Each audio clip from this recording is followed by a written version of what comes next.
Ok, ok. Donc, bonjour à tous. Merci d'être présents pour ce webinaire qui est organisé dans les cadres des rendez-vous du sanitaire apicole en Occitanie, mis en place par les 3 structures partenaires. Donc, la FRGDS, Fédération régionale des groupements de défense sanitaire Occitanie, représentée par moi-même, Irène Demontre, animatrice et coordinatrice de la section apicole.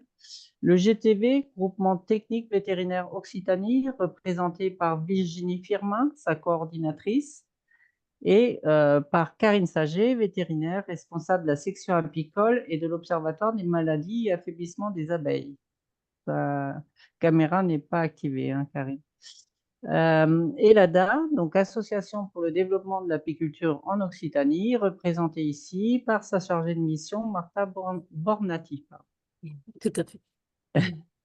Le premier rendez-vous portait sur la gestion du petit coléoptère des ruches à La Réunion. Celui-ci porte sur le varroa. Et avant de donner la parole à Karine pour présenter ce webinaire, je vous remercie de fermer vos micros, vos caméras. Vous commencez un petit peu à avoir l'habitude de tout ça. Et vos questions, vous les posez dans le chat. Et Martha et moi-même et Karine, on gérera ces questions. Voilà. Karine, je te laisse la parole. Bonjour à tous. Donc aujourd'hui, en fait, c'est Sébastien Hoffmann qui va intervenir, donc vétérinaire canine sur Beaucaire. Il a eu le DIE, donc apiculture en 2017. Il fait partie également de la commission apicole de la SNGTV et il travaille donc en collaboration également avec l'ITSAP. Donc en fait, ce sujet est assez important, je trouve. Donc c'est plutôt une réflexion en fait au vu des changements climatiques, au vu des manques des fois de ressources alimentaires pour les abeilles, au vu voilà, de la biodiversité qui change, de la résistance du varroa, etc. L'apiculteur, il va devoir s'adapter. L'abeille aussi, elle va devoir s'adapter. Et le varroa aussi, ben, il s'adapte. Donc, il va falloir gérer avec tout ça. Donc, ce sujet, c'est vraiment une base de réflexion et qui peut amener à des discussions. Voilà. Et donc, c'est assez intéressant à regarder dans cet angle-là. Voilà. Donc, je vais laisser la parole à Sébastien pour nous présenter ce sujet. Oui, vous m'entendez tous. Très bien. Bonjour à tous et donc merci de m'avoir invité pour présenter cette présentation. Je vais de suite mettre donc l'écran en partage.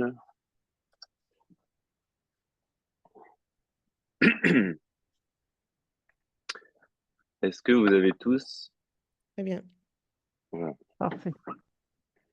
Donc, comme le disait Karine, je dirais il y aura probablement à la fin de la présentation beaucoup plus de questions en suspens que de grosses réponses, puisque on va un petit peu regarder ce qui se passe actuellement avec Varroa, revenir un petit peu en arrière, essayer de comprendre pourquoi on en arrive là, et voir si on a bien fait. Il y aura peut-être pas forcément de jugement de valeur à donner, mais essayer peut-être de remettre un petit peu le varroa dans son contexte.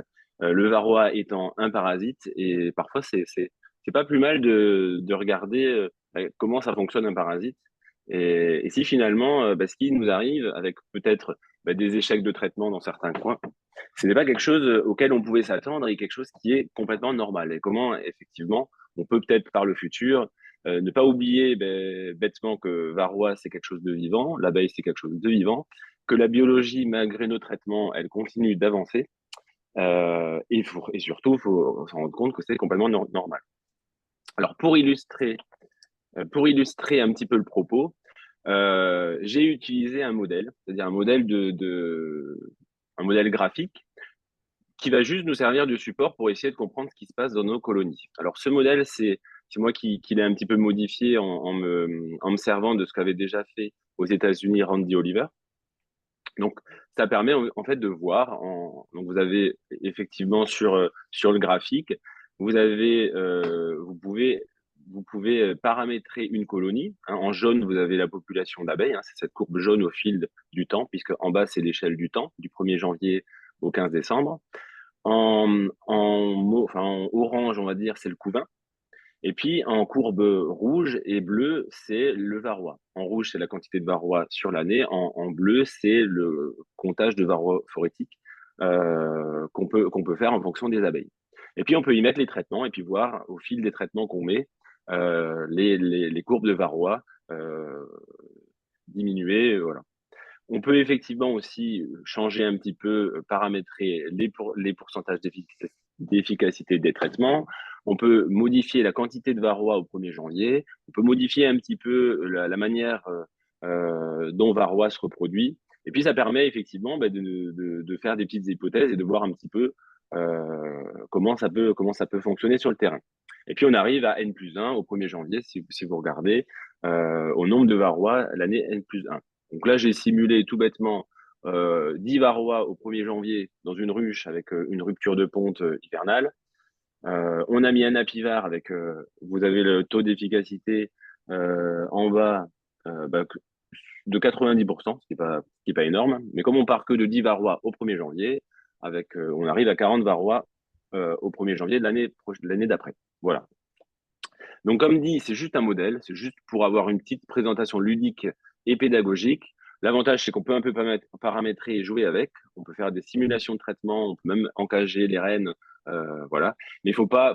Tout ce que je vais vous montrer, c'est juste pour un petit peu illustrer. C'est fait sur un fichier Excel, donc bien sûr, c'est pas des gros, c'est pas des gros calculs.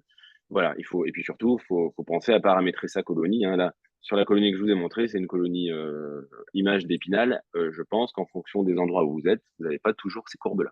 Voilà. Alors, on va commencer. Varroa, il y a 40 ans, il est arrivé en France. En 1982, les premières observations de Varroa ont été faites dans le Bas-Rhin. Et en moins de 10 ans, comme vous le savez tous, le parasite était présent dans toute la France métropolitaine. Oui, sauf que le varroa, c'est un parasite qui a fait ce qu'on appelle, qui a sauté une espèce. Hein, il faut savoir que le varroa, à la base, c'est quand même un parasite qui vit sur Apis ceranae. Apis ceranae, elle connaît varroa depuis des dizaines de milliers d'années. Et donc, entre les deux, il y a en gros ce qu'on appelle un équilibre entre l'hôte et le parasite qui s'est établi. Je vous ai mis une petite icône avec, je ne sais pas si vous le voyez en noir et blanc, avec c'est Alice au pays des merveilles qui court après la reine de cœur. Alors, il faut savoir que dans le temps, hein, quand les grandes théories sur l'évolution sont sorties, c'était généralement au début, fin 19e, vous connaissez tous Darwin, hein, et ses grandes théories. On aimait bien prendre un petit peu en exemple des choses qui venaient de la littérature. Et on s'est rendu compte qu'un hôte et son parasite, finalement, ils coévoluent ensemble. Et cette image de la reine rouge, c'est tout simplement une illustration dans Alice au pays des merveilles, où finalement Alice et la reine courent à la même vitesse et finalement elles n'arrivent jamais à s'atteindre. C'est un peu ça finalement. Quand un hôte et un parasite arrivent à un point d'équilibre, finalement le parasite est tellement habitué à son hôte et l'hôte tellement habitué à son parasite qu'ils coévoluent ensemble. Et finalement, on n'a plus de situation où le parasite va tuer son hôte. C'est un petit peu à ça que devrait arriver tout état de parasitisme. Sauf que là, on a un varroa qui, sur Apis ceranae, c'est bien adapté et qui va arriver sur une toute autre espèce qui ne la connaît pas du tout, qui est Apis mellifera mellifera. Et là, on va vraiment avoir une situation perdant-perdant.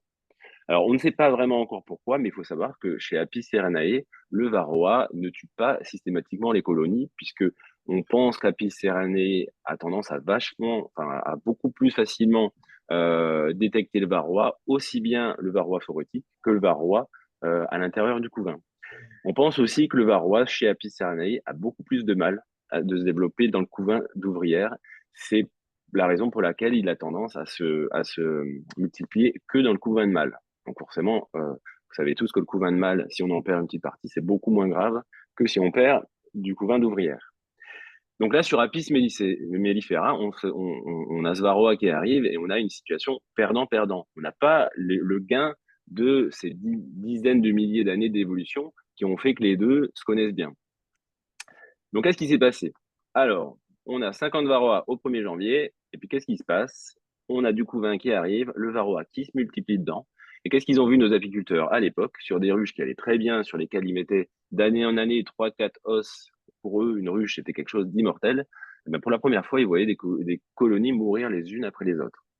Alors là, vous avez un carré rouge qui montre que la colonie, elle a collabé, hein, qu'elle est morte. C'était pas toujours au 15 septembre hein, qu'elle mourait. Hein. Généralement, on arrivait à terminer la saison. Et puis au 1er janvier, ben, ça se passait bien, il y avait encore un peu d'activité. Et puis quand on y retournait au mois de mars, qu'on allait attaquer la saison, eh ben, il n'y avait plus personne. Hein. On n'avait plus rien, on avait du miel à foison, une petite reine avec une petite grappe d'abeilles, mais une colonie qui était impossible de redémarrer. Bon, ben, en gros, typiquement, la varose que certains d'entre vous peuvent peut-être encore observer actuellement. Alors, il y a 40 ans, qu'est-ce qu'on fait? Alors, on peut se dire, bah, écoutez, bah, généralement, la nature est bien faite. On va se dire bah, que bah, ouais, laisser l'abeille se débrouiller. Hein, et puis, bah, elle va peut-être faire comme Apis ceranae. Elle va peut-être elle-même mettre en place des mécanismes de défense. Hein, on va laisser agir la sélection naturelle et on verra bien. Bon, qu'est-ce qui peut se passer si on opte pour un plan A? Alors, et ben du coup, on laisse les choses se faire, et puis on se rend compte quand même que voilà, il y a quand même une grosse partie de nos abeilles qui vont mourir. Mais peut-être que il y en a une, voilà, parmi ces 10 colonies, ben, si vous regardez une colonie qui s'en sort un petit peu mieux que les autres. Finalement, on va sélectionner celle-là, et peut-être que si on fait ça, peut-être que petit à petit, on va arriver à cet état là-haut de reine rouge, hein, avec Alice qui court après sa reine, avec une Apis mellifera et un varroa qui sont en état d'équilibre. Alors, qu'est-ce qui peut se passer?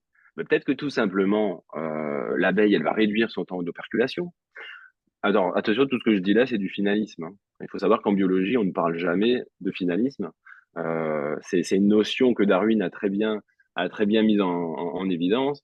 C'est pas parce qu'il y a quelque chose que on va forcément réagir. Hein. C'est-à-dire que la sélection naturelle, il faut savoir que les mutations et les nouveaux phénotypes arrivent toujours au hasard et sont sélectionnés par les événements. Hein, c'est parfois pas toujours évident de réfléchir dans ce sens-là parce que c'est complètement contre-intuitif.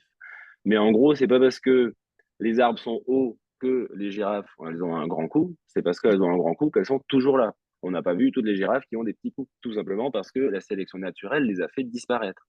Donc la nature est bien faite tout simplement parce que ce qui est là, c'est ce qui a marché et c'est ce qu'on voit. On voit pas tous les brouillons qui sont morts.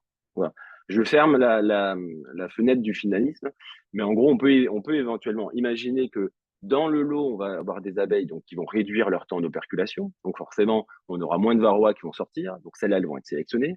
Peut-être des abeilles qui, naturellement, vont mieux s'épouiller, vont mieux détecter les larves parasitées, vont faire du recapping. Alors ça, j'expliquerai tout à l'heure ce que c'est. Vont réussir à retirer les nymphes infestées ou tout simplement des larves qui vont émettre, on ne sait pas pourquoi, hein, synthétiser quelque chose qui vont inhiber la reproduction du varroa. On peut aussi imaginer que les ruches vont être beaucoup plus essaimeuses. Hein. Si elles essaiment systématiquement 2-3 fois par an, elles vont aussi réduire le couvain et donc varroa va avoir plus de mal à se développer. Ou tout simplement aussi des ruches qui vont être plus économes en couvain, ce qui ne va pas forcément faire l'affaire de nos apiculteurs. Si on imagine ça, que l'abeille, qu'on ait des modifications sur l'abeille qui font que de par sa biologie, elle se retrouve moins apte à laisser proliférer le varroa, on peut avoir des colonies qui s'en sortent mieux. Mais il faut savoir que dans l'histoire, on a un hôte et on a un parasite. Et il n'y a pas que l'abeille qui doit travailler sur une relation hôte-parasite. Il faut savoir qu'un parasite, quand il est sur un hôte, son but, en tout cas, c'est pas de tuer l'hôte. Quand on a un passager clandestin dans un navire, le but du passager clandestin, c'est d'être le plus discret possible et de ne pas faire couler le navire. Donc, le varroa, lui aussi, si vous voulez, si on laissait faire les choses, imaginez que le varroa, il se multiplie tellement vite dans Apis mellifera qui tue toutes les colonies, forcément, un varroa qui va se multiplier moins vite, peut-être que lui aussi va être sélectionné parce que du coup, les colonies vont subsister. Donc, on pourrait aussi imaginer que le varroa peut évoluer de la même manière que l'abeille va évoluer en étant plus performante vis-à-vis du varroa. Le varroa, s'il devient moins performant et qu'il tue moins d'abeilles, forcément, ça va être peut-être pour les individus, il y en aura moins, mais pour l'espèce, ça sera un avantage. Et donc, ces individus-là vont être sélectionnés. Donc, on peut imaginer quoi sur le varroa? Peut-être qu'il soit un peu moins prolifique. S'il est moins prolifique, il tuera moins d'ouvrières. Qu'il soit peut-être un petit peu moins camouflé, et du coup, que les abeilles puissent tout simplement mieux le détecter. Comme chez Apis ceranae, il est tendance à mieux se développer dans le couvain de mâle. ce qui est déjà un petit peu le cas hein, quand même. Il a quand même gardé un petit peu cette particularité qu'il a chez l'abeille asiatique. Peut-être qu'il ait des ventouses moins efficaces et du coup qu'il tombe plus des abeilles phorétiques, enfin, quand il est en phase de phorésie. Et puis aussi, on peut imaginer, parce qu'il faut savoir que le varroa, il arrive avec son lot de virus, on peut aussi se dire que les virus qui sont associés à varroa peuvent aussi s'adapter et peut-être être moins pathogènes. Et donc, on peut tout simplement se dire que l'évolution, finalement, entre l'hôte et le parasite, si on avait laissé faire la sélection naturelle, ça pourrait être un petit peu un cumul des deux. Il y a peut-être pas une seule chose qui va se mettre en place, mais peut-être les deux. Donc là, je vous ai fait sur le modèle, j'ai tout simplement, je suis resté à 50 varrois en début d'année, et puis j'ai un petit peu joué sur la biologie du varroa. Hein. J'ai baissé un petit peu sa vitesse de reproduction, son succès d'accouplement, et puis on voit finalement que j'ai augmenté l'hygiène de la colonie. On voit finalement qu'on a des colonies qui, en tout cas la première année, se débrouillent mieux. Bon, on arrive quand même à 217 varrois au 1er janvier. On se rend compte que l'année d'après, 217 varrois, si la colonie elle met pas en place, enfin si elle n'essaime pas, on sait que son avenir ne sera pas forcément bon. Mais en tout cas, la première année, ça se passera mieux que ce qu'on voyait auparavant. Bon, est-ce qu'à l'époque, le plan A, c'est quelque chose qu'on a retenu? Tout simplement, non. Parce que la nature, on s'est dit, oui, c'est bien beau, la nature est bien faite. Mais non, la nature n'est pas toujours bien faite. Comme je vous l'ai dit, ça, c'est du finalisme. Il faut quand même se dire, il faut quand même avoir du bol de dire que toutes ces mutations, il faut qu'elles arrivent et puis qu'elles soient sélectionnées correctement. Il faut qu'on est quand même dans les mêmes colonies du varroa qui évolue, de l'abeille qui évolue. On a bien vu ce qui s'est passé début 20e avec Acarapis woolly. On a quand même eu quasiment toutes les colonies d'Europe qui sont mortes. Et c'est bien pour ça qu'actuellement, on a repeuplé une grosse partie de l'abeille européenne avec de la buckfast. Si vous demandiez à un apiculteur du début du XXe siècle de quelle couleur était l'abeille, il vous aurait dit elle est marron.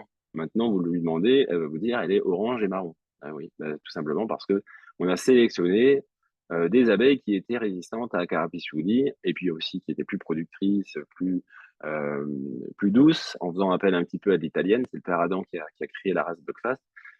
Et puis quand même, on se rend compte que de l'abeille noire, Apis mellifera, on n'en a plus hein, en France. On a bien des endroits où on essaye de refaire des centres, on va dire, pour la réintégrer. Du fait de la reproduction de l'abeille, c'est quand même assez compliqué. Donc la génétique de l'abeille a quand même été en grande partie modifiée tout simplement du fait de l'intervention humaine et de l'incorporation des Buckfast. Et puis, on sait qu'Apis ceranae, elle connaît varroa depuis, on pense, 60 000 ans. Oui, enfin, nous, ça fait que 40 ans. Donc, au bout de combien de temps est-ce que cet équilibre va se mettre en place? L'abeille, ça se reproduit de manière sexuée, mais une fois par an. On maîtrise pas vraiment les fécondations, donc il y a mieux comme modèle pour faire de la sélection naturelle, hein. Enfin de la sélection artificielle, pardon. Puis le varroa, le varroa, on ne savait pas à l'époque son pool génétique. Hein. On s'est dit, il n'y a pas énormément de varrois qui sont venus sur nos abeilles européennes. Et puis, tout le varroa actuellement en Europe, c'est probablement des descendants de quelques varrois qui viennent d'Asie. Donc, on s'est dit, le pool génétique, il est probablement très faible. Et puis, en plus, dans les cellules, on sait que c'est une varroa qui va se reproduire avec son fils. Donc, on s'est dit, c'est quand même un peu de la consanguinité. On s'est dit, le varroa, il ne sera pas capable de se modifier à la vitesse voulue. Donc, à quel prix on va laisser mettre en place de la sélection naturelle? Probablement au prix d'une grosse perte de cheptel de toute l'Europe. On va perdre toutes nos productions de miel. On va perdre tous les caractères phénotypiques qu'on a sélectionnés. Des abeilles qu'on avait sélectionnées pour qu'elles essaiment pas, elles vont réessaimer, elles vont redevenir agressives, elles vont plus faire du miel. Et puis surtout, à l'époque, on n'est pas sur une île, on est en Europe. Si la France elle décide, allez, on fait de la sélection naturelle, on traite pas nos abeilles et puis on les laisse mourir et puis on sélectionnera les abeilles qui vont, qui vont entre guillemets résister à varroa. Si les Allemands ne font pas pareil, ça n'ira pas puisqu'on aura de toute manière de l'autre côté du Rhin des abeilles qui vont s'hybrider avec nos abeilles qu'on a essayé de sélectionner. Donc, il faut savoir aussi que il faut se dire que ces types de sélection, il faut que tout le monde joue le jeu. Bah, ce qui fait qu'à l'époque, on s'est dit, bah non, on va pas faire, on va pas prendre le risque de perdre toutes nos colonies, au moins temporairement. Donc, on va lutter. Et on va essayer de trouver des molécules qui vont tuer le varroa, mais qui vont pas tuer l'abeille. Et puis, comment on va lutter aussi? Donc, bah, peut-être en essayant de bien connaître le parasite, en surveillant nos colonies. Donc, comme je l'ai dit, en trouvant des molécules chimiques qui vont tuer le varroa, bien sûr en respectant les abeilles et le consommateur, puisqu'il ne faut pas non plus que le miel soit contaminé par des molécules qui fassent que ce soit toxique pour le consommateur de miel. En connaissant bien la biologie du varroa, on peut mettre en place des méthodes biotechniques. Hein, on sait que le varroa, par exemple, va mieux se multiplier, enfin, va être attiré par le couvain de mâle. Donc, effectivement, le retrait de couvain de mâle, ben, on sait que ça va nous retirer du varroa de nos colonies. Et c'est un bon moyen pour faire baisser la pression parasitaire. On va peut-être aussi essayer de sélectionner des abeilles tolérantes. Donc, on a dans la littérature, vous avez probablement vu des abréviations comme VSH, SMR, MNR, IG. Donc, VSH, c'est. Oh merde, j'ai perdu le mot. Varroa sensitive hygiène. Donc, des abeilles qui sont sensitives, enfin, qui sont sensibles au varroa.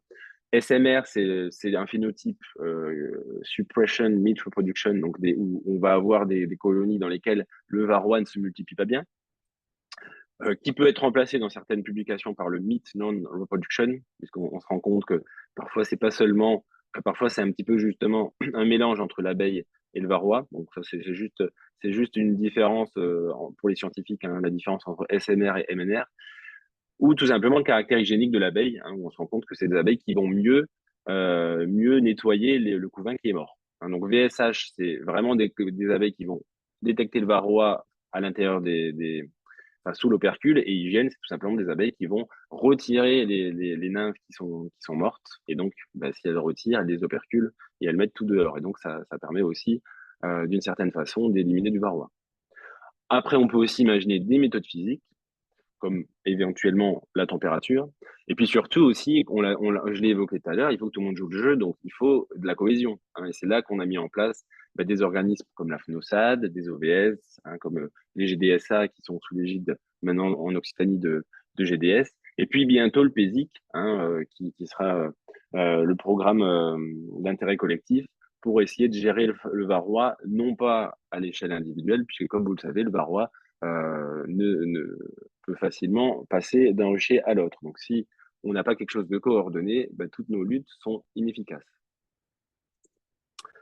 Alors, années 90, ben, c'est génial. On a les premières lanières. Là, je vous ai fait une simulation avec la piston. On a 50 varrois en début d'année. On voit que le varroa, il monte, il monte, il monte. On arrive à un pic au mois d'août, mais c'est pas grave. On met une lanière d'apiston, ou peut-être de l'apivare que j'ai mis. Oui, c'est de l'apivare là que j'ai mis. Bon. L'apivare, à l'époque, 97% d'efficacité. Et puis, on avait notre taux de varroa qui chutait. Et puis, on arrivait au 1er janvier de l'année d'après avec de nouveau 50 varrois. On avait bouclé la boucle. C'était pas compliqué de mettre des lanières. Ça coûtait un peu d'argent, mais ça allait encore. Bon, bah, c'était facile. Hein, varroa, on avait vaincu varroa. On pouvait dormir sur nos deux oreilles et continuer à récolter du miel. Il y en a quand même déjà qui disaient, ouais, mais bon, les molécules chimiques, moi, j'aime pas trop. Hein, moi, je préfère quand même faire des choses un peu plus naturelles. Il y en a déjà qui s'embêtaient un petit peu à se dire, bon, ben moi, je vais quand même retirer un peu de couvain parce que c'est quand même un peu plus naturel. Moi, au mois d'août, je vais pas mettre de la mitrace parce que c'est chimique. Je vais mettre quelque chose d'un peu plus naturel comme du timovar. Et puis, comme j'ai remarqué quand même que l'acide oxalique, quand il n'y avait pas de couvain, ça marchait bien. Eh ben, je vais profiter du 15 décembre pour mettre de l'acide oxalique dans mes ruches et puis pour tuer le varroa. Ceux-là, ils s'en sortaient déjà assez bien, puisque sur le modèle, on voit que notre acide oxalique de fin d'année, même si on a un automne qui est un petit peu risqué, mais on arrive quand même à réduire fortement le varroa pour commencer avec une année N+1 qui était pas trop mal. Mais on va dire que ces apiculteurs, c'est les premiers apiculteurs bio, ils étaient quand même au départ peut-être un peu minoritaires. On les écoutait peut-être pas. C'était peut-être un peu des farfelus. Hein.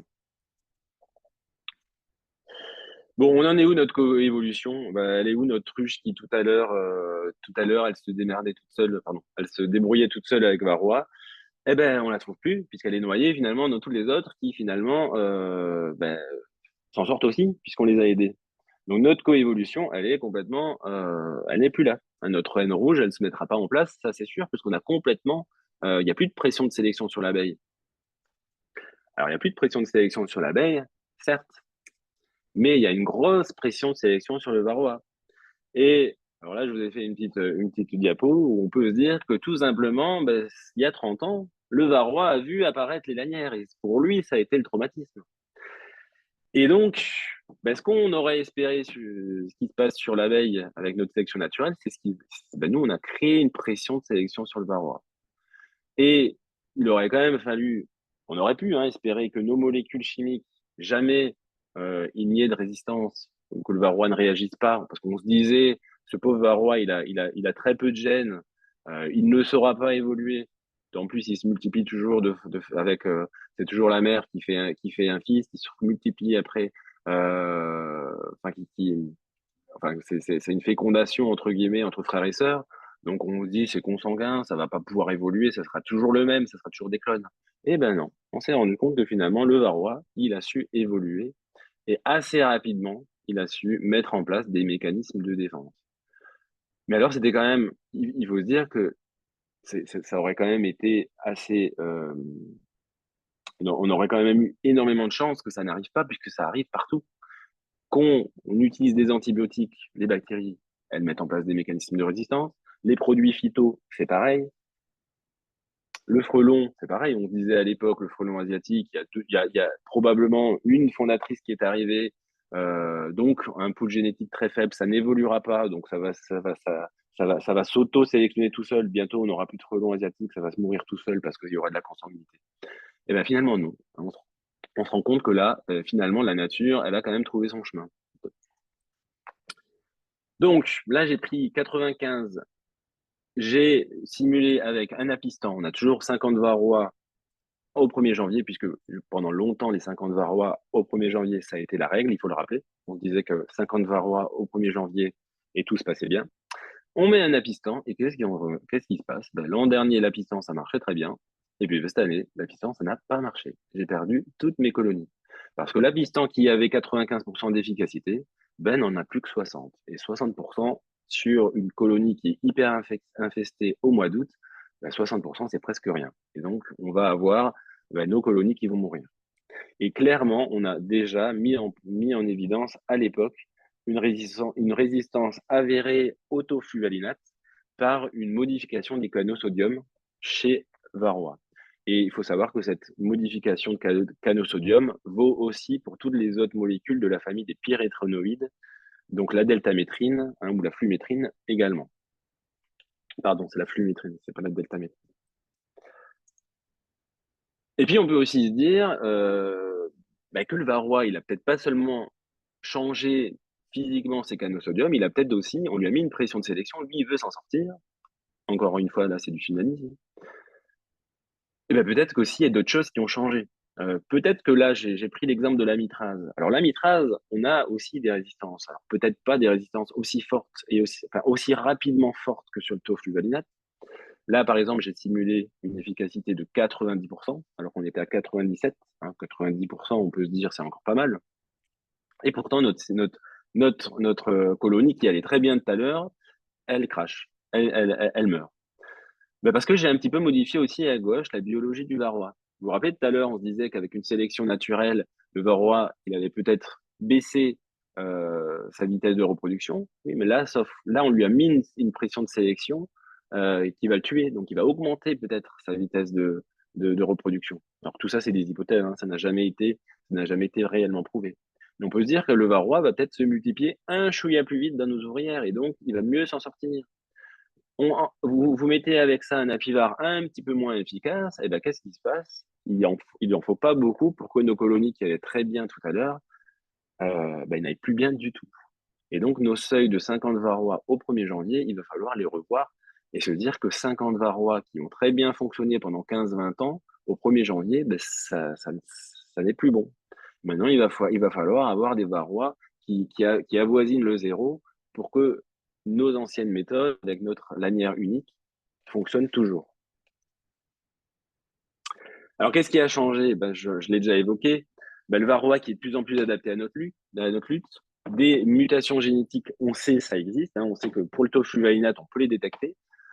Pour le amitrase, pendant longtemps, on pensait que c'était pas possible, mais dernièrement, on a trouvé des varroas qui ont modifié leur canaux à l'octopamine. Il faut savoir que dans le varroa, hein, les récepteurs à l'octopamine, c'est un récepteur enfin, des neurones du varroa. Et c'est là-dessus que l'amitrase va se fixer, hein. On va inhiber des réactions neurologiques chez le varroa, il va se mettre à être paralysé et il va mourir. Mais sauf si le varroa il change la forme de son récepteur, c'est comme une histoire de clé et de serrure, hein. Si vous changez les serrures, bah, votre clé, elle fonctionne plus. Donc, notre amitrase, il va plus coller au récepteur et du coup, il sera moins efficace. On sait aussi, et ça, on l'a vu, que le varroa pouvait aussi euh, sécréter des enzymes qui détoxifiaient plus rapidement l'amitrase. Et puis, peut-être aussi bah, qu'il a tout simplement modifié sa biologie et qu'il se reproduit un petit peu plus vite qu'avant. Donc, comme je l'ai dit, les 50 varrois, on les oublie. L'objectif maintenant, c'est 0 varrois au 1er janvier. Vous vous rendez compte, et je pense que vous en êtes tous rendu compte, que les traitements annuels, ou en tout cas le traitement avec une seule bandelette, eh ben, c'est de plus en plus décevant. Je pense que de plus en plus, vous vous rendez compte que ce qui marchait très bien avant, où vous aviez quasiment pas de mortalité hivernale, ben, peut-être que ces derniers temps, vous en avez un peu plus. Et puis qu'on doit surveiller de plus en plus, hein, nos colonies. Le hamac, tout à l'heure, c'est fini. Ce qui a changé, et ça, il faut quand même le dire, c'est que le plan A, on pensait peu probable que ça fonctionne, ça a quand même fonctionné dans d'autres endroits du monde. C'est-à-dire qu'il y a d'autres endroits du monde où ils ont été peut-être obligés d'utiliser le plan A, puisqu'ils n'ont peut-être pas choisi le plan A à dessein, hein. On va dire qu'en Afrique du Sud, au Brésil, à Cuba, ben, tout simplement, ils n'avaient peut-être pas le choix, hein, ils n'avaient peut-être pas les molécules et les médicaments que nous, en Europe, on a eu. Et puis surtout, c'est peut-être aussi, par exemple, je parle de Cuba, une île, donc c'est peut-être plus facile aussi, puisque sur une île, c'est plus facile d'adapter, de faire de la sélection naturelle. Mais on se rend compte que la sélection naturelle a marché à certains endroits du monde. L'Afrique du Sud, on sait qu'effectivement, c'est Apis cutellata qui a réduit son temps d'operculation, juste de quelques heures, hein. Mais le fait de réduire son temps d'operculation, on sait que ça réduit le nombre de varrois qui va sortir euh, une fois qu'il a infesté les nymphes. On sait aussi que chez les trois, elles ont mis en place un phénomène qu'on appelle le recapping. Alors, je l'avais noté tout à l'heure, le recapping, c'est quoi? C'est tout simplement les ouvrières qui arrivent à détecter les nymphes parasitées. Et en fait, elles désoperculent. Juste quelques heures, elles la désoperculent, elles ne retirent pas la larve et elles la réoperculent quelques heures après. Et bien, simplement ça suffit à perturber Varroa. Vous imaginez la fondatrice de Varroa, elle est en train de pondre tranquillement, elle est bien à l'abri, bien dans le noir, et puis d'un coup, pouf, on lui ouvre de nouveau l'opercule, et ben ça la stresse, et la Varroa, enfin le Varroa, elle sort. Et du coup, juste hop, on désopercule, on réopercule, et ben ça fonctionne. Et on se rend compte que c'est ce mécanisme qui est utilisé par, à l'heure actuelle, les abeilles qui ont été sélectionnées naturellement pour être plus efficaces contre Varroa. Alors que effectivement, nous, ce qu'on a tendance à vouloir sélectionner en France, c'est le VSH, des abeilles qui désopercule et qui vire la nymphe. Ben, en fait, il n'y a pas besoin de désoperculer la nymphe, hein. Juste besoin, on désopercule, on réopercule.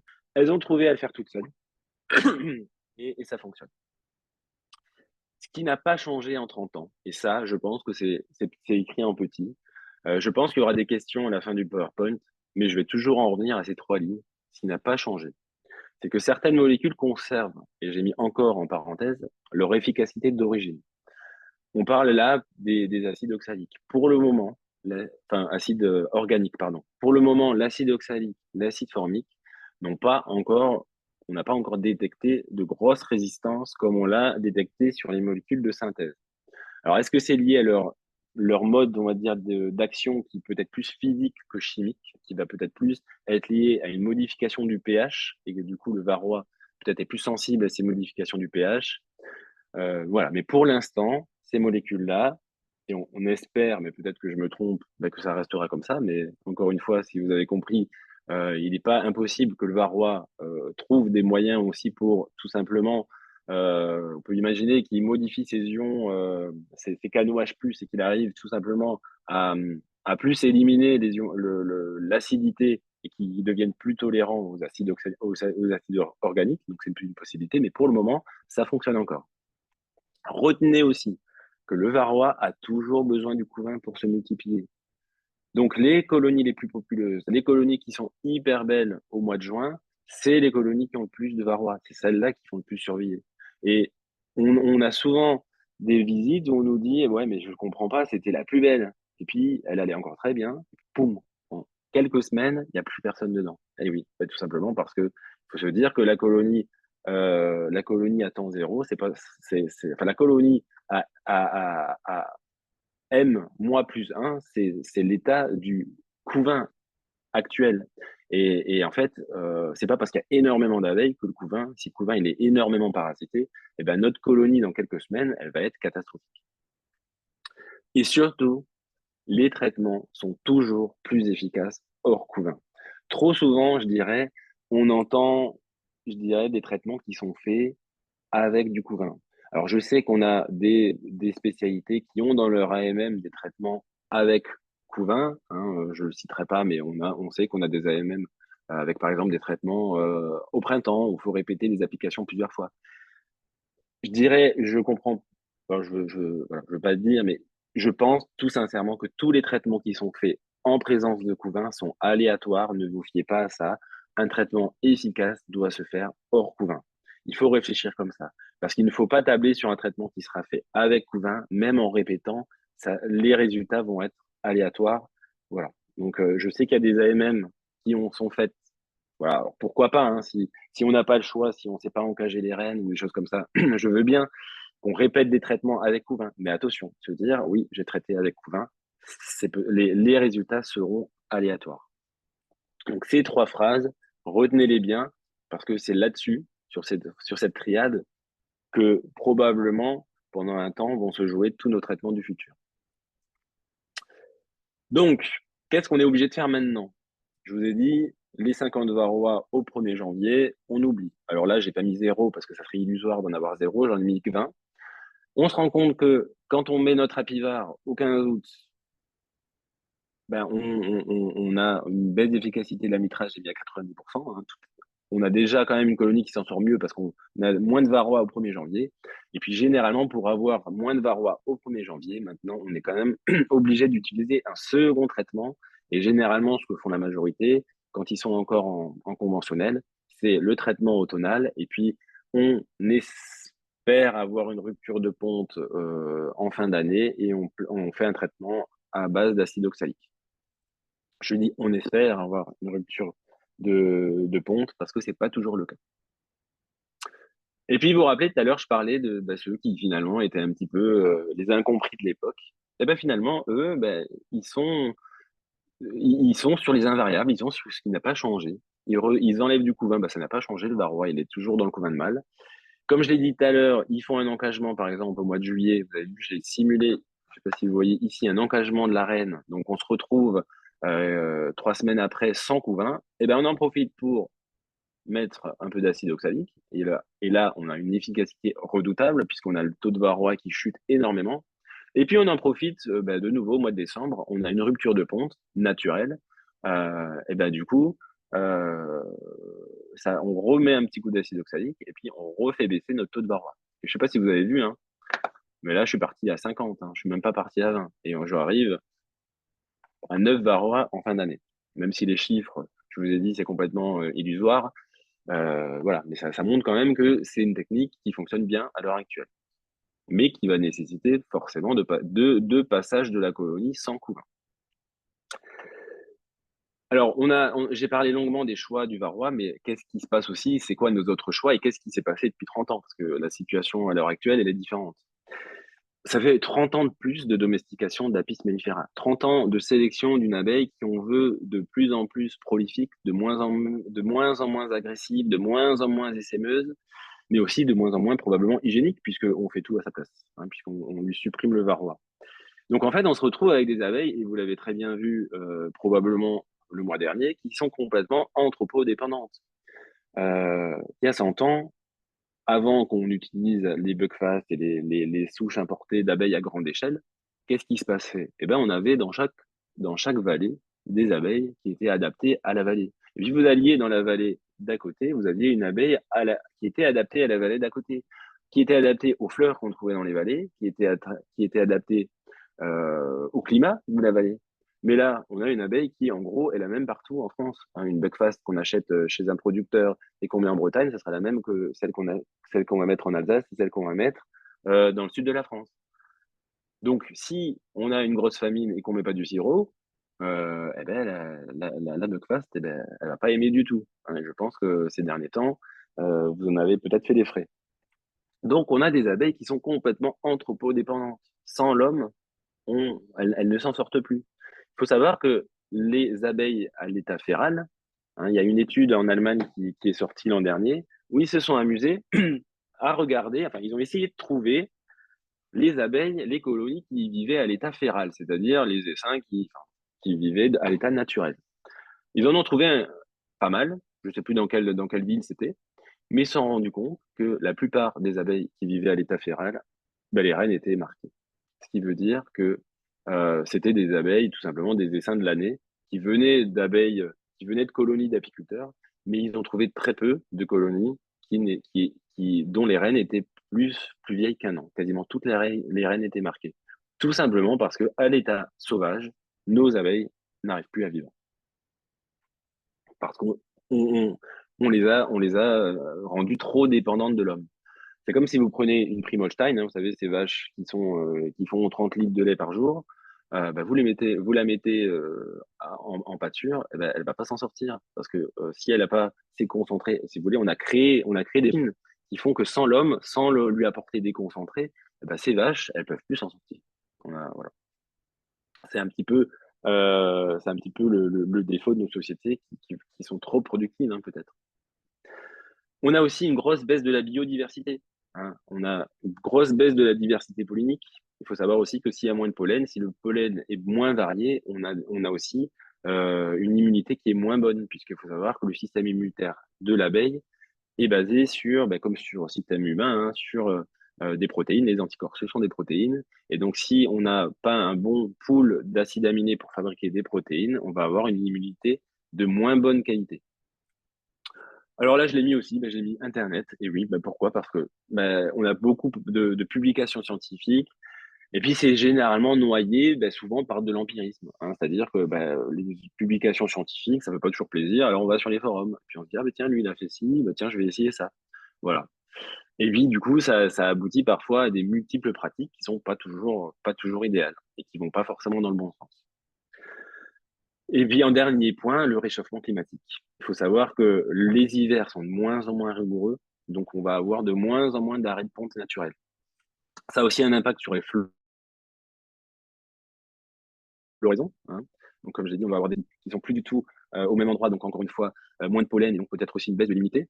Et puis aussi, on va avoir un terrain plus favorable pour l'arrivée de certains dangers. Hein. Et vous avez Tropidélaps, et puis ce qu'on craint aussi, et qui a été bien illustré dans le webinaire précédent, c'est peut-être ce qu'on craint l'arrivée d'Haïti. On revient sur notre modèle. Je me suis dit, allez, on va vérifier on va essayer de simuler le réchauffement climatique. Donc là, j'ai créé une colonie, je ne sais pas si vous le voyez, je l'ai entourée en rouge ici, où je n'ai pas mis de rupture de ponte les 3 premiers mois de l'année. Hein. Là, j'ai vraiment mis beaucoup de couvains. On se rend compte que la colonie de gauche, on n'a pas de couvain en début d'année. À 20 varrois, on arrive oups, je suis passé. On arrive au 1er septembre à 2000 varrois et on arrive à 4000 varrois au 1er septembre si on n'a pas de rupture de ponte. N'oubliez pas nos 3 petites phrases. Varroa a besoin de couvain pour se multiplier. Si j'ai du couvain, je me multiplie. Donc, c'est tout à fait normal. Mais je dirais l'effet, il est encore pire sur la rupture de ponte d'après. C'est-à-dire la rupture de ponte automnale. Là, j'ai une colonie, on a 20 varrois, on a bien travaillé, on a fait du retrait de couvain. Là, je parle du graphique de gauche.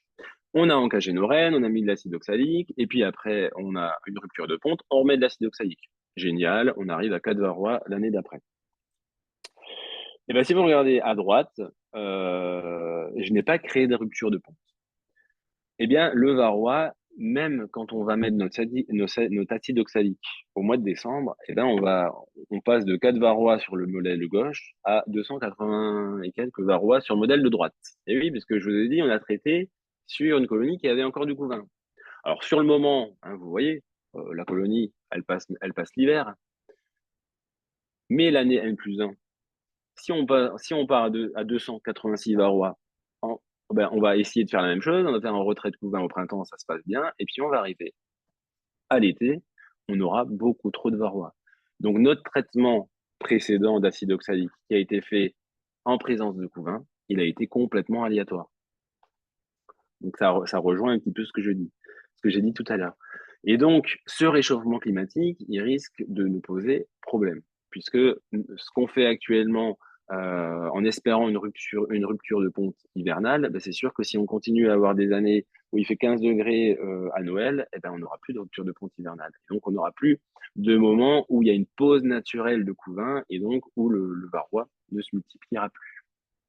Donc ça, c'est un grand danger et ça contribue peut-être aussi à des gros échecs de traitement. Alors, on en est où? Qu'est-ce qu'on fait maintenant? C'est quoi nos perspectives? Eh ben, on peut se dire, bah oui, mais les labos, ils vont faire quelque chose de bien, ils vont nous retrouver une bonne molécule, on aura de nouveau juste une lanière à mettre et on sera tranquille. Eh oui, mais ça veut dire qu'on aura oublié les leçons de ces 40 dernières années. On va se reposer sur nos lauriers pendant 20 ans, et puis on aura de nouveau des résistances, et puis on va recréer une course à l'armement, une pression de sélection sur varroa, et puis dans 20 ans, on sera de nouveau au même endroit, au même moment. Ou bien, ben, on se dit, ben, on va se dire, ben, maintenant, peut-être que les luttes, c'est plus aussi facile qu'avant. Il va falloir peut-être que sur mes colonies, je réfléchisse. Peut-être que le médicament, c'est bien. Je peux peut-être pas m'en passer, mais peut-être qu'il faut que je fasse d'autres choses en plus. Je sais que le varroa se multiplie en présence de couvain. Ben, tiens, il faut peut-être que je me dise que je joue un peu sur mes populations d'abeilles pour capter les moments où, pendant l'année, je n'ai pas de couvain et en profiter. On parle souvent aussi des rotations de molécules. Oui, parce qu'effectivement, faire des rotations de molécules, ça permet aux varrois de ne pas s'habituer. On sait que, le taux fluvalinate, assez rapidement, on peut de nouveau avoir des varrois résistants. On sait que l'apivare, ça met un peu plus de temps. Donc, parfois, ce qui est un petit peu conseillé, c'est de faire quelques années d'apivare. Et puis, une fois qu'on a fait 4 ans d'apivare, on change de molécule et on y met de l'apistan. Alors, je dirais oui, c'est conseillé, mais on prend un risque quand même. On prend un risque que dans nos colonies, on ait encore certains varrois qui soient résistants au taux fluvalinate et que finalement, on n'ait pas des résultats escomptés. Donc peut-être que dans le futur, on sera obligé de faire comme on fait actuellement en médecine, c'est-à-dire en médecine, quand vous avez une infection, ben, qu'est-ce qu'il faut faire? Ben, il faut connaître votre ennemi, on fait un prélèvement de bactéries, on l'envoie en labo, et le laboratoire, il vous dit, bah, écoutez, telle bactérie, elle répond bien à tel antibiotique, tel antibiotique, tel antibiotique. Et ben ça commence petit à petit à se mettre en place. Il y a des laboratoires qui récoltent des varrois et qui font ce qu'on appelle, alors moi je l'ai appelé des anti-varroagrammes, mais en tout cas des tests de résistance aux varrois. Et en gros, ils vont vous dire, bah, écoutez, vos varrois, ils vont bien répondre à la pivare encore cette année, mais au tofluvalinate, ne le mettez pas, on va dire, ils répondent pas du tout, ils sont complètement résistants au tofluvalinate. Alors ça, c'est ce qu'on fait partout ailleurs. Hein. On teste et puis en fonction de nos tests, on traite. Il faut identifier les moments critiques. Hein. Il faut savoir que, je vous l'ai dit tout à l'heure, le varroa a besoin du couvain. Donc si vous avez des belles colonies avec 3-4 mois de couvain d'affilée, se dire, ouais, elle est belle, mais mon varroa à l'intérieur, il doit être pas mal aussi. Donc peut-être que cette colonie, je vais peut-être commencer à compter. Et puis si je vois que au mois de juin, ma grosse colonie, elle commence à être un peu limite en varroa phorétique, bon, bah, je sais pas trop faire encore, mais je vais peut-être me dire, je vais peut-être engager la reine et faire au mois de juillet et mettre de l'acide oxalique 20 jours après, parce que de toute manière, sinon, celle-là, elle pourra peut-être pas attendre le mois d'août. Et puis même, si j'attends le mois d'août et que je mets de l'apivare et que mon apivare, il est moins efficace et qu'il met 4-5 semaines à agir, de toute manière, je suis quasiment sûr que ma ruche, elle va mourir. Donc, il faut identifier les moments critiques. Et des colonies qui n'ont pas essaimé, qui ont énormément de couvain, se dire le varroa, il est bien costaud à l'intérieur. Et puis aussi se dire que dans vos parcours d'élevage, vous avez des moments tout simplement où vous n'avez pas de couvain. Quand vous faites des essaims et que vous avez créé un essaim avec une reine vierge à l'intérieur, eh ben, il y aura un moment où elle ne va pas encore pondre. Et vous aurez la chance, sans avoir rien fait quasiment, hein, sans avoir encagé les reines, d'avoir un moment où votre colonie, elle va se trouver sans couvain. Eh ben, à ce moment-là, vous faites un traitement à l'acide oxalique. Il y a juste besoin, ou un médicament à base d'acide oxalique. Voilà, il y a presque rien à faire. Voilà, faut essayer dans votre parcours d'identifier ces moments-là. Alors après, on peut aussi créer des ruptures de couvain, hein. Je l'ai parlé tout à l'heure, l'encagement des reines, ou tout simplement le retrait ou le griffage du couvain, bon, même si ça paraît un petit peu plus barbare. Et puis, peut-être profiter de certains arrêts de ponte naturels.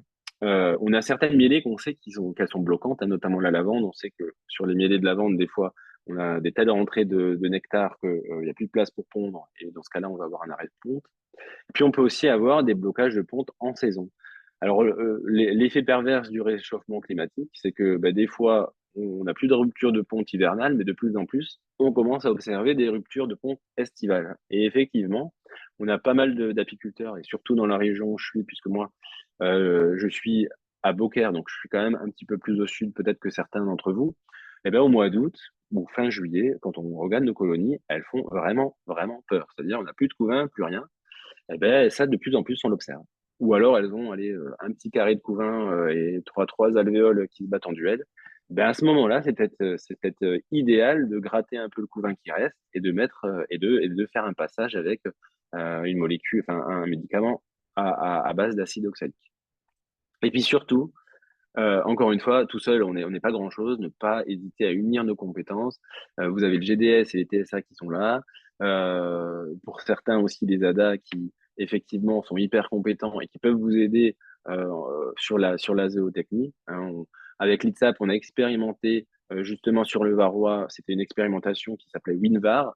Et on s'est rendu compte que c'est tout ce beau monde, les ADA, enfin les techniciens d'ADA, les vétos, les TSA, et ben, quand ils discutent ensemble, eh ben, ils apportent chacun des compétences complémentaires et ça permet de discuter avec l'apiculteur. Et puis, nouvelle donne, s'adapter au réchauffement climatique. Est-ce que finalement, là, on est à peu près tous à 2 traitements par an. Est-ce que finalement, on va devoir passer à 3? Hein, voilà. Là, j'ai tout simplement, je suis repassé à mes 286 varroa en début d'année. J'ai été obligé de mettre un peu d'acide formique au printemps. J'ai quand même fait un retrait de couvain mâle. J'ai fait un engagement de marraine au 1er juillet, j'ai mis de l'acide oxalique. Et puis j'ai remis un acide oxalique au 1er janvier. Alors on est d'accord que ça commence à faire beaucoup. Bon, alors je ne sais pas si c'est trop, si tout ça, ça va vous remonter le moral. Est-ce que c'est encore possible de revenir au plan A? Est-ce qu'on peut se dire, au vu de tout ça, ouais, peut-être qu'il y a 40 ans, on s'est trompé. C'est facile de revenir en arrière maintenant que, c'est facile de refaire le match une fois qu'il a été joué. Est-ce que c'est encore possible de revenir au plan A? Bon, ça me paraît compliqué. On peut effectivement sélectionner des abeilles qui sont tolérantes au varroa, ou espérer que peut-être miraculeusement on commence à avoir des colonies férales qui commencent à devenir tolérantes, résistantes à varroa. Mais le problème, c'est comment est-ce qu'elles vont se fixer? Comment est-ce on va fixer les phénotypes de varroa tolérantes si nous, on continue à traiter chimiquement et que ces abeilles qui sont devenues tolérantes s'hybrident avec les mâles de nos colonies qui ne le sont pas? On sait comment c'est compliqué de maîtriser la reproduction d'une abeille dont les reines vont se multiplier avec tous les mâles des environs. Donc, peut-être qu'il faut quand même, peut-être que les filières réfléchissent à l'importance de la génétique. Parce que clairement, au bout d'un moment, on va, je le pense, arriver aux limites de la chimie. Et puis, on va pas, les apiculteurs, ça va devenir tellement technique de devoir traiter varroa que ça va devenir peut-être trop compliqué et que il y aura peut-être que la génétique de l'abeille qui va faire en sorte que ça va permettre de faciliter les choses.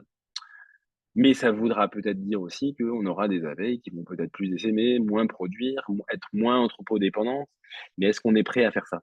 Hein, parce que généralement, quand quand on va finalement rétropédaler sur un caractère, on sait qu'on va perdre aussi certains phénotypes. Or là, toutes les sélections actuelles, les sélections massales, si vous demandez aux apiculteurs, ils vont dire, bah, moi, je sélectionne des abeilles qui sont productives, des abeilles qui sont douces et qui ne s'y aiment pas. Il y en a très peu qui vont vous dire, moi, je sélectionne des abeilles qui sont résistantes à varroa, parce que tout simplement, c'est très compliqué. Et puis, sur quoi ils vont se baser? Mais peut-être essayer de trouver des moyens pour que les apiculteurs sélectionnent peut-être sur leurs abeilles douces, productrices, mais peut-être aussi inclure des comptages et se dire, tiens, ces colonies-là, j'ai l'impression que il y a beaucoup moins de varroa que dans les autres. Peut-être que dans mes sélections, c'est quelque chose qu'il faudrait peut-être tenir, prendre en compte. Et puis surtout, on a vu comment ça s'est passé avec le varroa, que finalement, on a peut-être plutôt traité de manière individualiste que de manière collective. Quelle stratégie? Est-ce que finalement, le fait de se dire, oui, peut-être qu'on aurait peut-être dû traiter collectif à l'époque, est-ce que si on a d'autres dangers sanitaires, est-ce qu'on sera maintenant capable de traiter collectivement? Voilà, c'est pour ça que je vous ai mis ce petit coléoptère, puisqu'on se pose quand même, nous tous, en tant que veto, des questions sur comment, si un jour il arrive en France, on sera capable d'être collectif sur l'arrivée du petit coléoptère. Voilà. Je vous ai mis de la biblio, parce qu'en fait, il y a énormément de biblio. Voilà, il y a énormément de questions qui se posent, il n'y a pas forcément beaucoup de réponses. Voilà. J'en ai fini. Merci Sébastien, c'était super. Merci Sébastien pour cette présentation très claire, très intéressante et en effet qui pose beaucoup de questions. Au final, alors on n'a pas eu tellement de questions, mais bon, je vais donner la parole à Martha pour qu'elle expose une première question. Alors, j'ai regardé, donc il y a certaines questions qui ont déjà été en partie, voilà, qui ont déjà eu une réponse par rapport, par exemple, au niveau de la rupture de ponte naturelle qu'on voit de plus en plus en été. Voilà, donc par rapport à ça, j'ai l'impression que tout a été à peu près dit au niveau des mielées bloquantes et aussi au niveau voilà, des phénomènes de plus en plus observés. Il y a une question qui peut se réunir à celle-là, c'est par rapport à la possibilité, donc, pouvons-nous appliquer des traitements multiples ou faut-il le faire donc après une rupture de ponte, donc en hors couvent, après encagement en juillet, donc au niveau des traitements, il y a une question au niveau des traitements hors couvent après une rupture de ponte. Alors, moi, j'aurais tendance à dire sur les études, si on s'est déjà embêté à créer une belle rupture de ponte, je pense pas qu'il y ait besoin d'y revenir une seconde fois. C'est-à-dire, je pense que si le traitement, si on a fait une rupture de ponte, on est sûr que le varroa il est 100% phorétique, qu'il n'y a plus de couvain, et qu'on fait un bon traitement à l'acide oxalique, que ce soit en dégouttement ou en sublimation, je pense que on sait quand même qu'un seul traitement sur du varroa phorétique, il peut atteindre les 95-97%. Je pense pas qu'un deuxième traitement, c'est peut-être faire beaucoup de choses et puis peut-être aussi prendre un risque pour les colonies. Et puis parce qu'il y a toujours un mini risque sur la reine quand on va appliquer un traitement à l'acide oxalique. Je pense que déjà un traitement, c'est largement suffisant si on a une vraie rupture de ponte. Ça se rejoint à une autre question. Effectivement, il y a des questions par rapport aux effets secondaires sur les colonies suite à traitement à l'oxalique, donc que ce soit sublimation ou dégouttement. Est-ce que vous avez des études qui ont été faites ou des données par rapport à ça? Je dirais des études, non. Je pense que c'est un peu empirique, hein. C'est-à-dire que les apiculteurs se rendent compte que de temps en temps, quand ils ont, c'est toujours un traitement, c'est toujours un stress pour une colonie. Donc, alors attention, c'est pas systématique, hein. On sait quand même que l'acide oxalique, c'est quand même bien toléré, qu'on peut en plus l'appliquer, qu'il fasse froid, qu'il fasse chaud. Mais ça arrive, tout simplement, c'est une manipulation dans la ruche. Alors, est-ce que c'est l'acide oxalique qui fait ça? Est-ce que c'est le fait de faire une manipulation? On peut de temps en temps observer des colonies bourdonneuses parce qu'on a fait le train. Et qu'on peut peut-être mettre en relation avec le traitement qu'on a mis en place. Mais généralement, le traitement à l'acide oxalique, ça se passe bien. Il y a peut-être plus des choses qui sont observées avec l'acide formique, puisqu'on sait que c'est parfois les abeilles, en fonction des températures, ont tendance à moins bien réagir. Et on peut avoir parfois des pertes de reine sur l'acide formique. Je reviens sur l'acide oxalique, je me permets. J'avais fait un peu de biblio là-dessus et justement sur l'innocuité pour l'abeille. au niveau de l'acide oxalique, hein. Donc, on sait que c'est quand même pas anodin. On peut avoir donc, ce qui avait été nommé, c'est dans la biblio, on avait des réductions quand même de la richesse du microbiote intestinal, de l'abeille. On peut avoir également en fait bah, que ça pouvait provoquer des résistances si on utilisait trop et notamment, on sait qu'il y a des bactéries en fait, des souches de bactéries qu'on retrouve dans le varroa qui sont capables maintenant de dégrader en fait l'acide oxalique.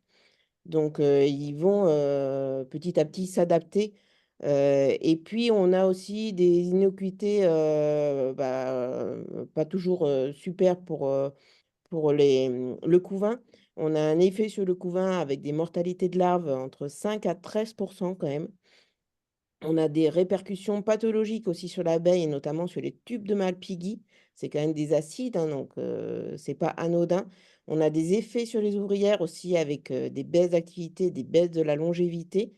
Et puis, enfin, on a le métabolisme aussi qui peut être réduit et notamment ça agit sur la glycémie de l'abeille, quoi. Donc, l'acide oxalique, c'est quand même pas anodin. Voilà. Euh, Effectivement, il y a une dernière question là, toujours par rapport à un double, à la possibilité d'effectuer deux dégoûtements. Est-ce que cela est possible ou faut-il écarter la reine donc au moment du traitement? Moi, je dirais encore une fois, si on a encagé la reine et qu'on n'a plus de ponte, qu'on n'a plus de ponte parce qu'on a une bonne rupture, un acide oxalique, ça suffit. Mm, Après, non, d'écarter la reine, je pense pas forcément. De mm, toute façon, on va combien de temps? Et puis de toute façon, voilà, ça fait une manipulation supplémentaire sur la reine qui risque aussi de la stresser. mm. Euh, je veux dire, l'acide, j'ai évoqué hein, qu'on peut perdre des reines, c'est pas non plus le systématique. Voilà, c'est loin d'être systématique. Et puis de toute manière, il faut prendre en compte que le risque de ne pas traiter, il est probablement plus important que de traiter. Puisque de ne pas traiter, ça voudrait dire laisser le varroa se développer dans les colonies. Très bien. Euh, Effectivement, con- pardon. allez, vas-y. Concernant le traitement multiple, la personne devait penser plutôt mélanger des molécules. La question portait plus par rapport, je Ah, pense, d'accord. au fait que... Allez, oui, alors peut-être on parle du Varomède, non? C'est ça. Mm. Euh, après le Varomède, je pense que clairement, il est efficace. Enfin, il faut imaginer que le Varomède, c'est quasiment comme de l'oxybie ou enfin, je pense qu'il y a effectivement de l'acide formique dedans. Je ne suis pas certain que l'acide formique qui soit dans le Varomède apporte forcément un plus, puisqu'on se rend quand même compte que quand on l'utilise même avec du couvain, ça fonctionne pas forcément mieux qu'un oxybie. Donc, effectivement, on sait que l'acide formique peut être utilisé en présence de couvain, puisque lui a quand même une tendance à pouvoir inhiber le varroa, même quand il y a du couvain. Mais je pense pas que les quantités d'acide formique qui soient dans le varomède soient cruciales. Donc, il faut imaginer, quand on utilise du varomède, que ce soit comme si c'était de l'acide oxalique. J'aurais Euh, tendance à dire. Voilà. d'accord. Il y a une question. Est-il possible pour l'apiculteur de désoperculer le couvain pour que les abeilles le nettoient et le referment? Non, je pense pas. Ça, si vous les operculez, elles vont pas si c'est pas elles qui l'ont fait, si elles n'ont pas le comportement inné, ça va, elles vont, comment dire, l'alvéole, elle va mourir. Le recapping, c'est vraiment un comportement inné, où ce sont les ouvrières qui le désoperculent d'une certaine manière et qui vont le réoperculer derrière. Elles vont juste grignoter un petit peu le dessus de l'alvéole et puis, mais non, ça sera, si on le fait artificiellement, je pense pas que ça fonctionne. Euh, et donc les lanières à Pivard et faire un dégoûtement en même temps. Euh, je pense que des fois, alors ça c'est vraiment un avis personnel, mais je veux pas, mais je pense que effectivement, des fois ça peut être intéressant. Tout simplement parce que on sait qu'effectivement notre apivard des fois ou notre lanière va être moins efficace, elle va mettre du temps à fonctionner, hein. On sait que il faut quand même attendre un mois pour espérer avoir une diminution de la moitié du varroa dans nos colonies. Et des fois, quand on est un peu tard en saison, qu'on met les lanières un peu tard, c'est un petit peu trop long et on peut avoir des mortalités. Donc effectivement, peut-être de se dire, je vais quand même faire un dégoûtement, même s'il y a du couvain, ça va au moins déjà me tuer une partie du varroa phorétique. Et puis après, je mets mes lanières, pourquoi pas peut-être se dire, ça va peut-être un petit peu accélérer les mortalités. Voilà. Après, y a pas d'études dessus, c'est plus un peu empirique que je dis ça, hein. Je dis pas que je dis pas qu'il faut le faire, mais c'est des fois on se pose la question de le faire sur des colonies fortement. On se dit, bah là, la colonie, elle est fortement parasitée, il faut faire quelque chose rapidement. Oui, pourquoi pas. Si c'est pour sauver la colonie qui est trop parasitée, ça peut être voilà. C'est peut-être mieux que rien, on va dire. Plus généralement, combien de fois par an peut-on utiliser l'acide oxalique?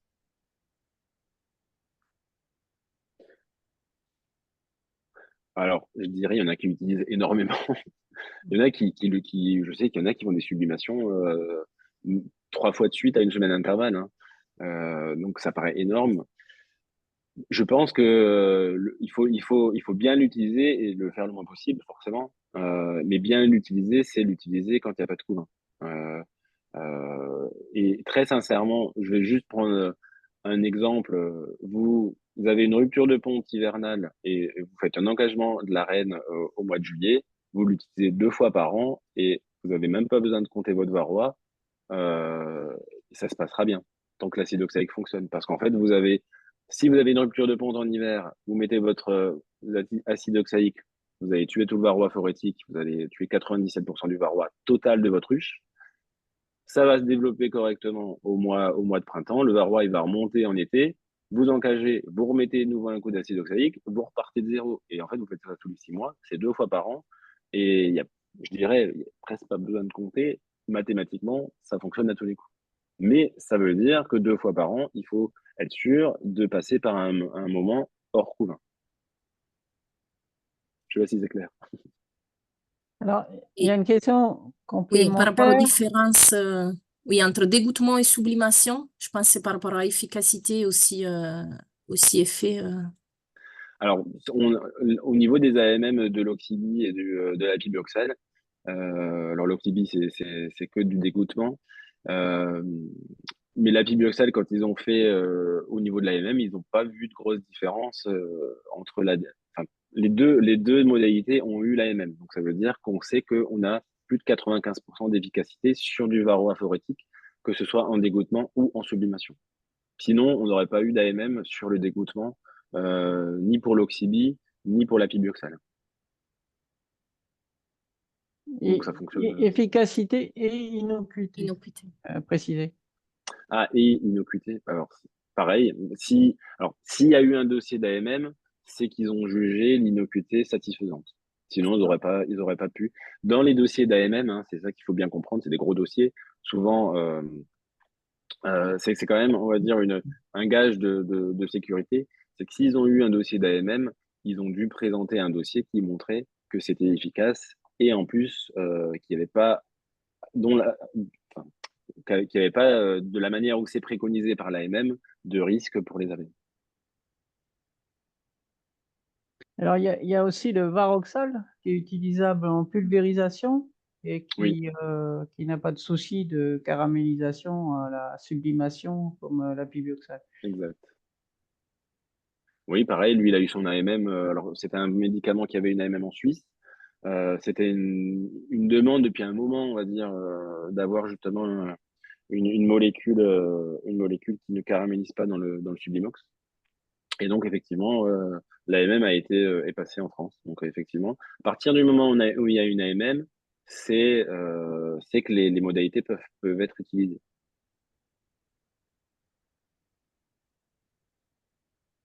Alors, il y a une question qui est revenue là, c'est la période idéale pour placer les cadres à mâles, Alors, puis d'extraction. ça dépend des endroits, mais en fait, à partir du moment où il y a du mal, hein. Donc, je dirais fin mars, début avril pour commencer.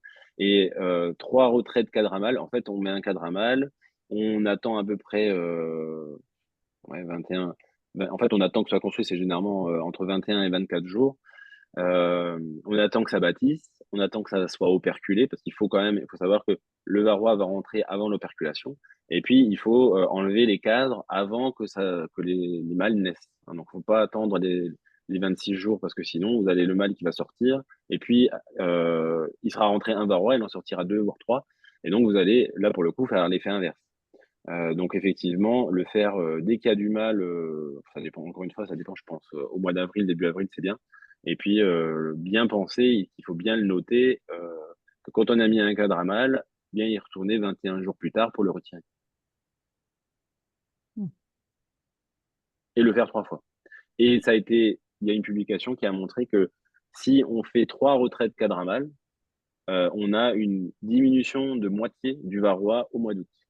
Donc c'est quand même quelque chose qui est pas mal. Il me semblait que c'était 25% de moins. Non, 50%, je crois. Ouais, après, c'est une vieille publication, hein, c'est IMOF. Je l'ai là. Hop, peut-être qu'entre-temps, il y a eu d'autres publications qui sont allées. Moi, je l'ai peut-être pas mise, mais elle l'aurait dû y être. Alors, est-ce que de nouvelles AMM sont prévues prochainement? J'avais fait une conf, un webinaire d'un laboratoire qui disait qu'ils ont des molécules test. Donc, ils ont des molécules qui, en labo, leur paraissent intéressantes, mais que de toute manière, pour avoir une AMM et faire tous les tests, il faut à peu près 10-12 ans. Donc, apparemment, on n'est peut-être pas prêt encore d'avoir un nouveau médicament ou une nouvelle molécule. Et puis en plus, on n'a que les efficacités et innocuités en labo, on ne sait pas ce que ça va donner après sur le terrain. Il y a aussi toujours un pas entre ce qui fonctionne au labo et ce qui va fonctionner sur le terrain. On l'a vu avec certaines molécules qui étaient à la mode dernièrement dans les publications et qui finalement sur le terrain étaient un petit peu moins efficaces. Je ne citerai pas le nom de la molécule.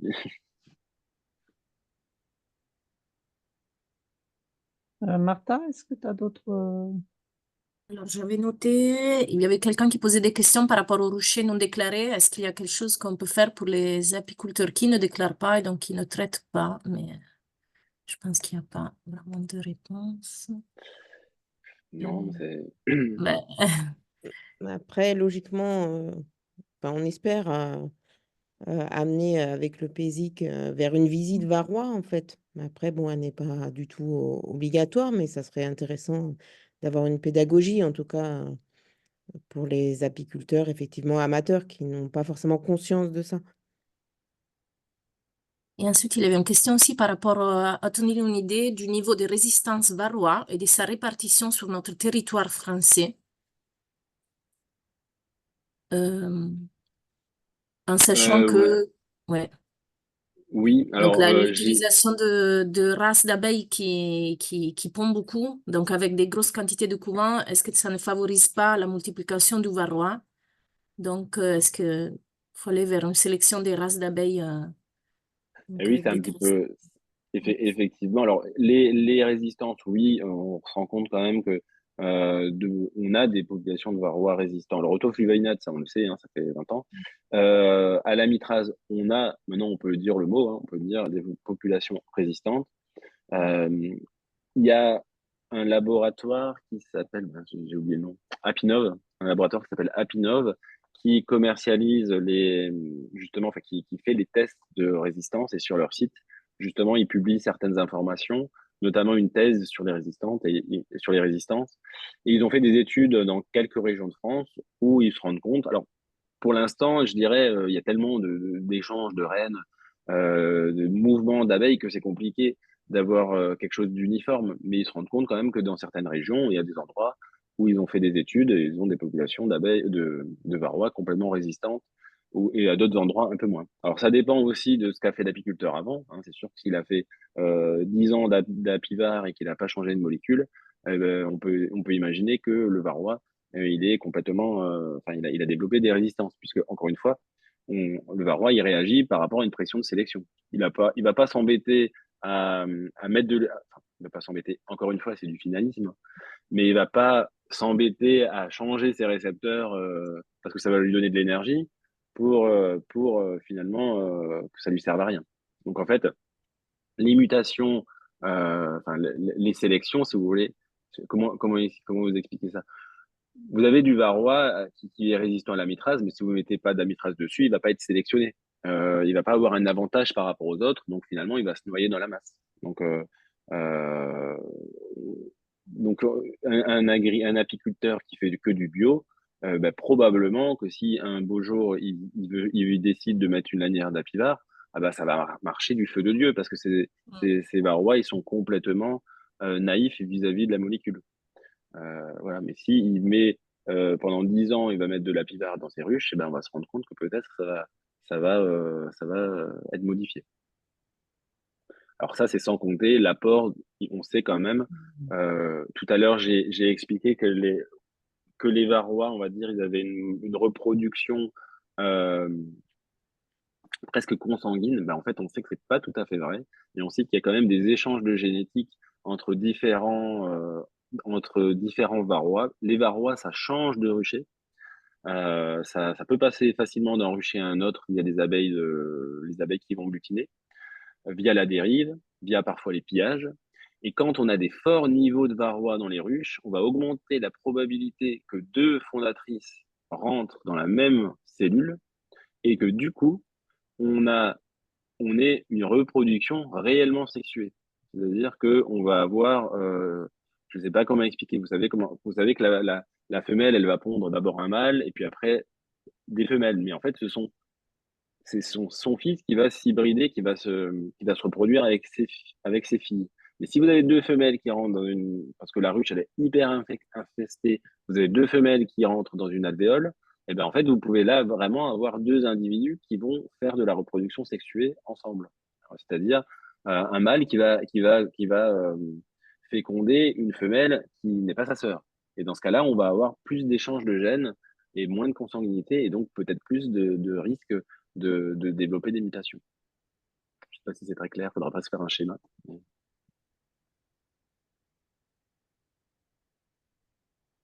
Alors, est-ce qu'il y a des différences d'infection de varroa en fonction de la variété? Oui, hein, on sait que les bugfast ne sont pas forcément les reines de l'hygiène. Je ne sais plus trop pour les carnicas mais je crois que les abeilles noires sont quand même un peu plus hygiéniques que les autres. Je crois que dans carnica et Carolienne, il y en a une des deux qui est plus hygiénique, mais je saurais plus dire laquelle. Il faudra que je recherche. Mais effectivement, oui, l'hygiène, c'est dans la génétique. Voilà.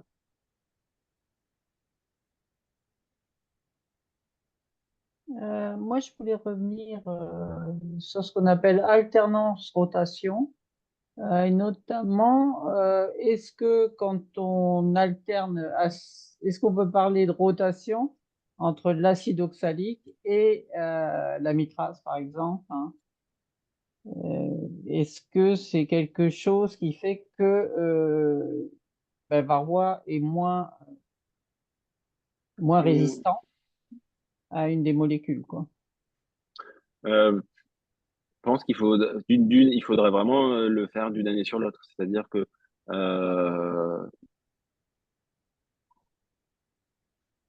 comment dire? Parce que c'est vrai que quand on fait de l'acide oxalique, est-ce qu'on peut penser qu'on diminue la résistance des varrois? Il faut quand même qu'il y ait du temps qui se passe entre les deux, hein. Je pense que si, par exemple, on met un apivare et que l'année d'après, on ne traite pas avec l'apivare et qu'on met un acide oxalique parce qu'on a encagé les rennes, et que je pense qu'il faut quand même qu'il y ait un certain temps pour que parce que, par exemple, les varrois qui vont être, je vais prendre un exemple. On a mis un apivare au mois de septembre. Bon. Ensuite, on va mettre un acide oxalique au mois de décembre.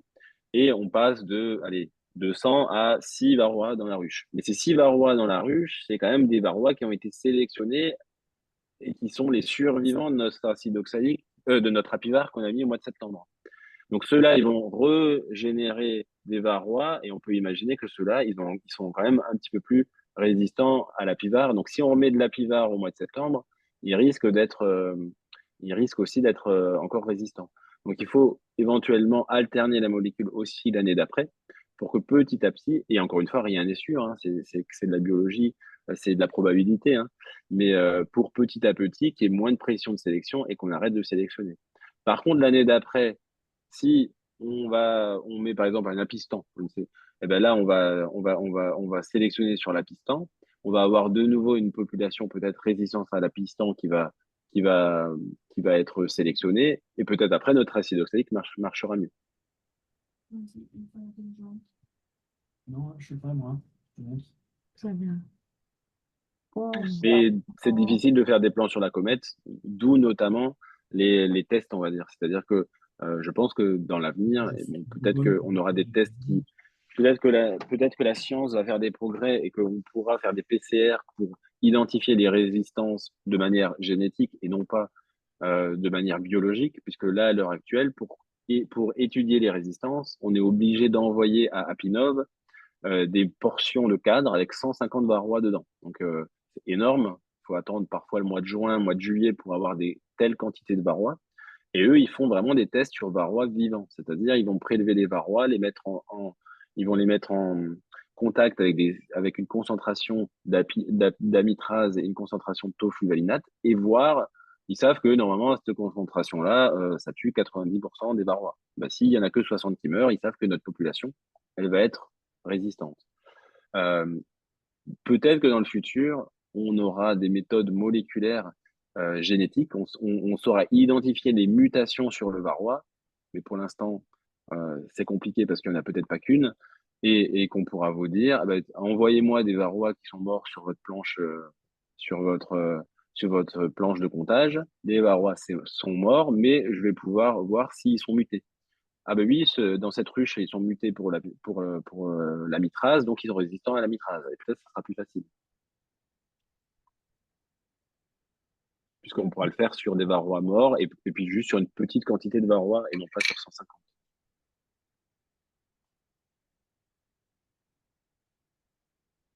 Ok, merci. Ouais. C'est un peu la différence entre génotype et phénotype. C'est-à-dire que le génotype, c'est les gènes, mais le génotype n'est pas toujours. Voilà. Parfois, il faut plusieurs génotypes pour avoir un phénotype. Voilà. Et ça, c'est très compliqué après.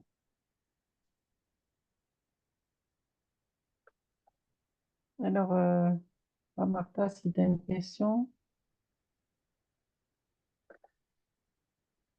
Il y avait Cédric, hein, donc je crois que oui, voilà, qui disait en termes de médicaments AMM, il a entendu parler d'un apibioxal tout préparé, d'après ce que j'ai compris. Est-ce que c'est dans les... Alors, je ne saurais pas vous dire. C'est Euh, l'Oxybie, je pense, non? Mais... Bah, l'Oxybie, ouais, c'est quasiment. Il va juste à faire le mélange. Ouais. Peut-être hein, qu'ils vont vouloir en faire un, c'est possible.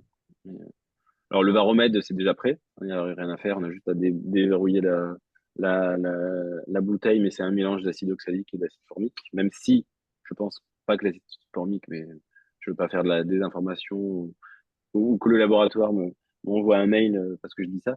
Mais je pense que c'est surtout l'acide oxalique qui fonctionne. Euh, Après, oui, effectivement, l'Oxybie, c'est généralement, il y a un sachet de poudre avec un flacon de liquide, il faut faire le mélange, et l'acide et la pibioxal, pour l'instant, tout ce que je connais, c'est juste la poudre. Ouais. Mais peut-être qu'effectivement, ils vont en développer. Mais je ne suis pas dans les secrets du laboratoire pour vous dire ça.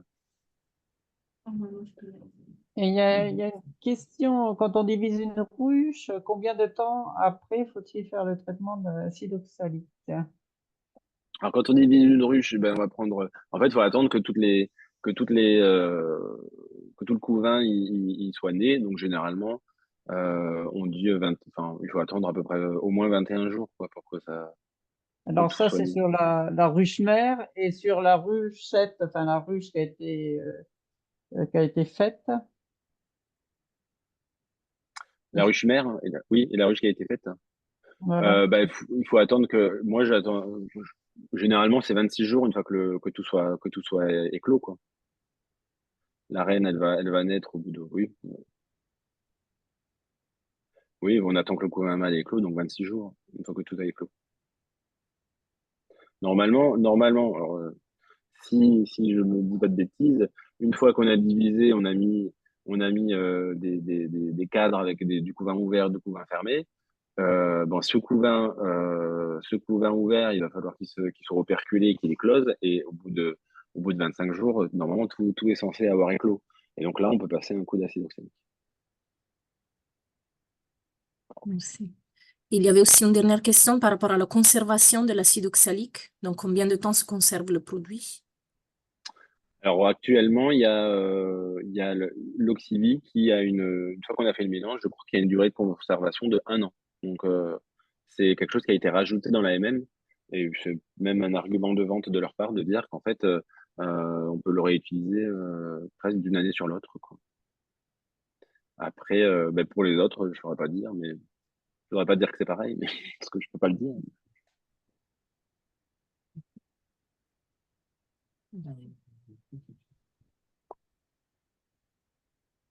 Il y avait une réflexion de Claude qui dit une pratique risque de se développer, qui est de détruire les colonies en hiver et de repartir avec de nouveaux essaims, une pratique très condamnable sur un plan éthique.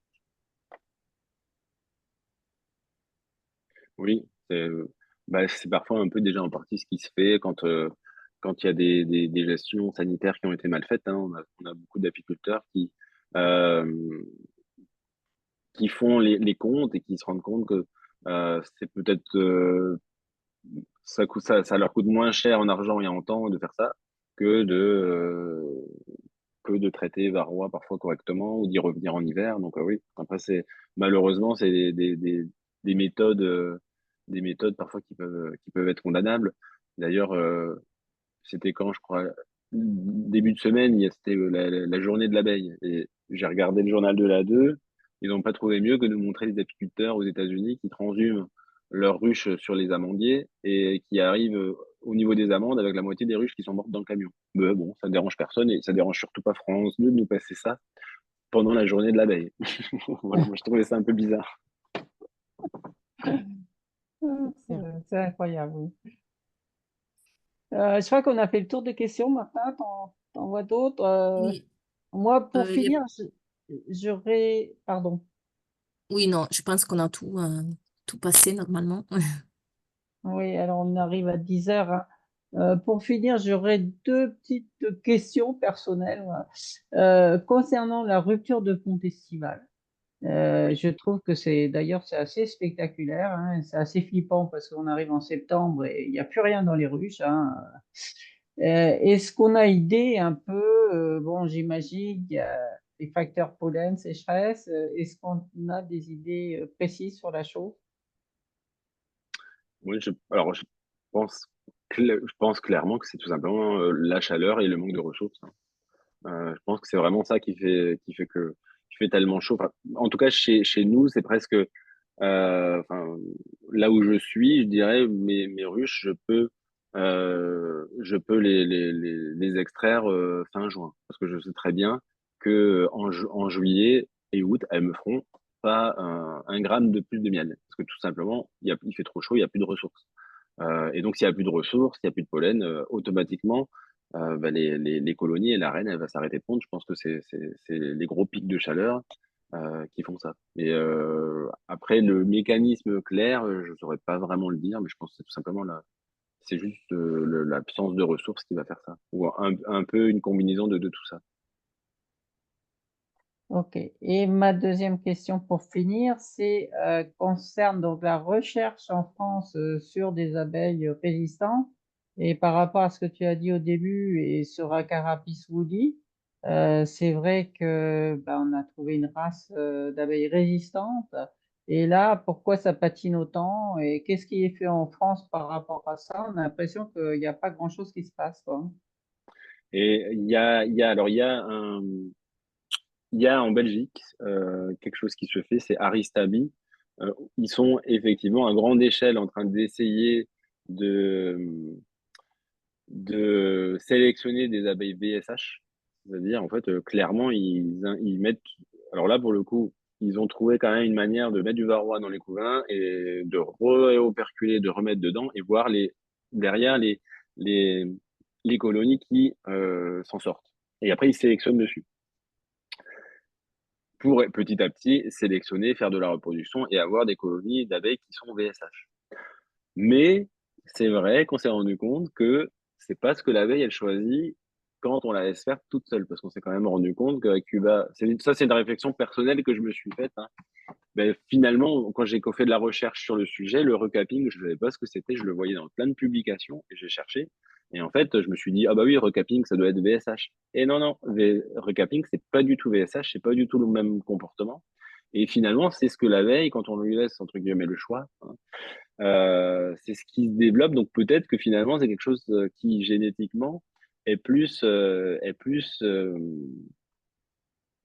qui peut s'obtenir peut-être génétiquement plus facile que le gène VSH. C'est ce que je me suis dit. Peut-être qu'il faudrait peut-être sélectionner peut-être qu'on apprenne à voir des abeilles, parce que ça se voit, hein. Je veux dire, quand on lit les publications sur le recapping, on arrive vraiment, on a l'impression que c'est comme du couvain tubulaire, enfin du couvain chauve, qui a été re-operculé dessus. Et c'est comme ça qu'ils font les comptages justement en Afrique du Sud ou à Cuba. Donc peut-être que ça serait même peut-être plus facile de sélectionner sur des abeilles qui font du recapping et que peut-être que ce serait la solution. Voilà.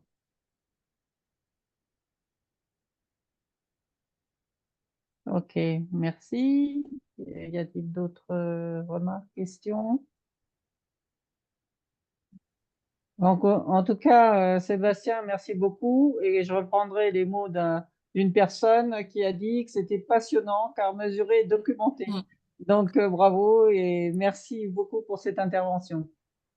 Ouais, merci à vous. Donc, s'il n'y a pas plus de choses, eh bien, on va